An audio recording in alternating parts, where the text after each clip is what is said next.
Yeah, turn me up. Yeah. Ooh, ooh, ooh. I'm on the way up. I'm on the way up. I'm on the way up. I'm on the way up. Been a long, long time coming. Hey guys, what's up everyone? Welcome or welcome back to another video from the Apex Predator Players Training Club. My name is Apex Selenio, your aspiring professional pool player and pool instructor straight out of the small island of Jamaica. And of course, coming up on the channel is an update on my pool career. Where have I been, what's happening now, and what's coming up. I have a vlog coming out, but I haven't been able to post on the channel for a while, but I felt like I wanted to kind of just spark you guys some interest, to let you guys know that I'm still here. I'm going to be sharing with you here a rack of, I believe it was a 10 ball or a 9 ball game. It's not a break and run, but it had some interesting aspects in the rack that I wanted to share with you. But coming up on the channel, you will see where I give you a full update on where my career is, where it's going, what's coming up. Lots of stuff coming up on the channel, guys. But for now, I want to take the time out to apologize to you guys for being missing in action. I'm still here. I'm still shooting the game. I'm still improving. I have a lot of insights to share with you guys. But for now, I hope you guys find some value from this rack of 9 ball to confirm from this channel. At this point in making this video, guys, I was really in top form. I was shooting exceptionally well. So let's see what happens in this here. Beautiful break shot there, and pocketing the 9 on the break. And for you guys who have been following my career, you'll know that whenever I'm in training or I'm practicing alone, one of the things that I do is that I always tend to spot back the 9, and I tend to pretend as if the game was broken and a ball maybe has been deposited or a ball was not pocketed, and so I want to tactically approach the game here. Now here, the situation that I have is that the 1 ball is at the end rail, and if you notice there, I'm pointing at the 8.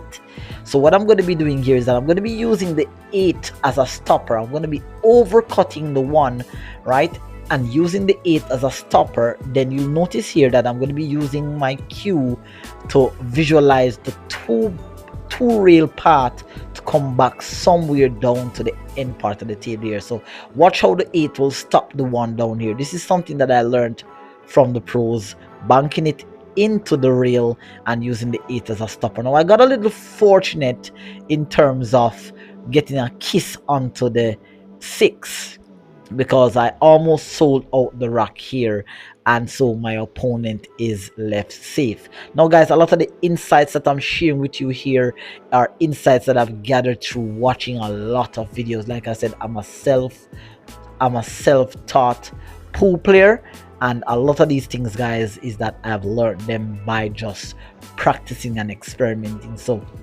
it is very possible for you to become a prolific player simply by assessing your own game. Now I kicked at the 1 here. The objective obviously was to kick and stick. Did the workout, kind of leaking the 1 here. So let's see if I can cut this 1 in here. I was really playing well. I remembered specifically. That's a beautiful shot there. Really nice. Not a easy game to run out, not a run out game by any means necessary, but definitely I want to experiment on my safety skills. I know that's one part of the game that I know that will separate you as a player. Once you're able to have a very good safety game and tactical game, then you're gonna find that you're gonna win a lot more racks than you usually would here. All right, missing that 2 ball, unfortunately. Like I said, obviously the game is not runnable. Let me know in the comments, guys, what you guys would do if you were in the different positions that I was in. As you can see here, I'm fortunate, fortunate and unfortunate. I'm fortunate to play myself safe, right? So it's not open for me to just pop the 2 and break out the 3 and the 7, but I'm also unfortunate here to snooker myself, because obviously I don't have anybody to play with. I've got to play with my invisible ghost here. So I'm going to be going for a short jump shot here. I should make this not a easy jump shot by any means, but it's definitely a shot. Oh, beautiful, nicely done. And it was going into the breakout. It was going into the breakout, but it was stopped by the 9 there. So that was a really nice execution there. Wish I had a replay for you guys here. Well, I can give you guys a replay. You should have seen the replay earlier. So yeah, pretty much that's nice. Here's also, like I said, there were some aspects of the game where I felt like I really was doing good. Now look at this shot here, guys, that I'm playing. I'm actually playing a kick and stick. Now notice there where I pointed very close to the side, and I did remember telling myself that the possibility lies where this could actually go into the side. And look at that, beautiful kick shot there. That was measured with precision. Now I actually wanted to kick it down towards the short rail, so if I kick it a bit thin, I would still leave my opponent with a tough shot if you look at the speed. But then you can see here that I kicked it into the pocket, and now I have to come up with another plan here. Now if you look at this here, guys, again, look at the visualization technique.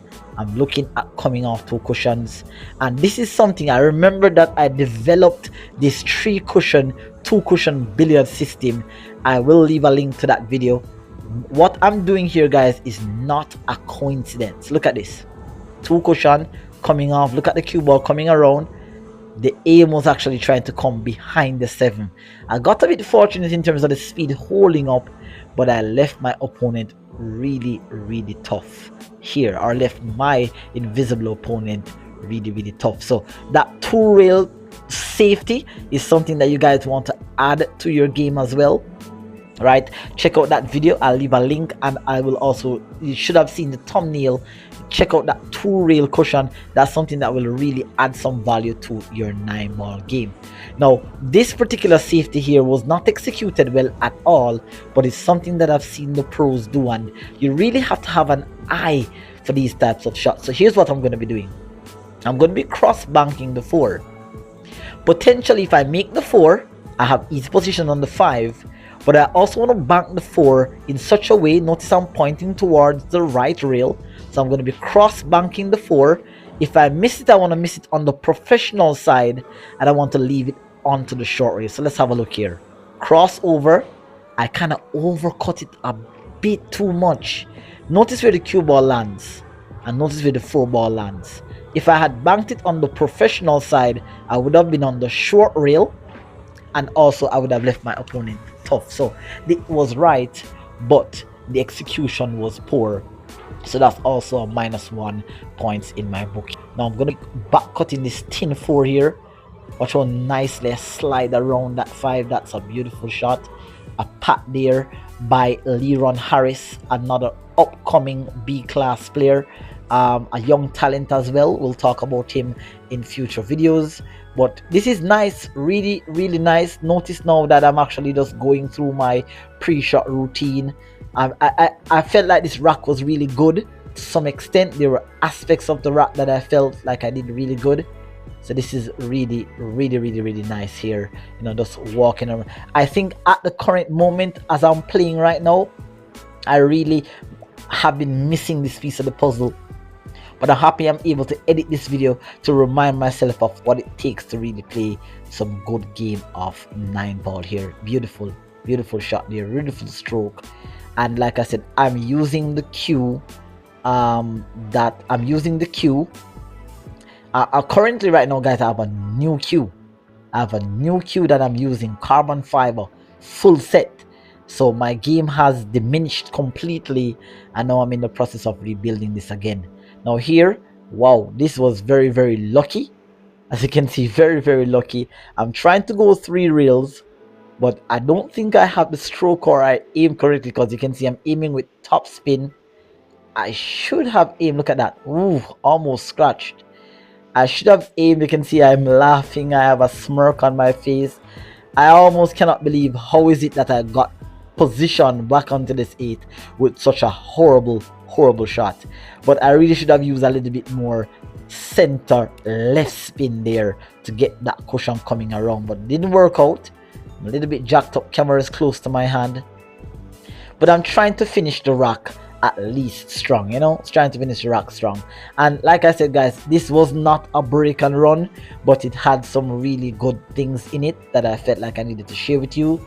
So hopefully you guys appreciate this and, you know, came around nicely there. A little bit short on my position, but I'm confident, I'm feeling good, I'm playing by myself. It's not a competitive match, but it's a rack that, you know, really brought out a lot here. So here we go, just back cutting this into the side, coming around to finish this rack. So I hope that you guys enjoyed, you know, my little theatrics here on the table. Good rack to some extent. There are some positive things from it. Hope you guys enjoy. Look out, a lot of stuff is coming up on the channel. I have an update video for you guys based on where I am now, where I was, and where I intend on going. Great things coming up on the channel. Thank you guys for staying loyal to the channel. I will see you guys in the next upload. Until next time, take care. My name is Apex Elenio, signing out.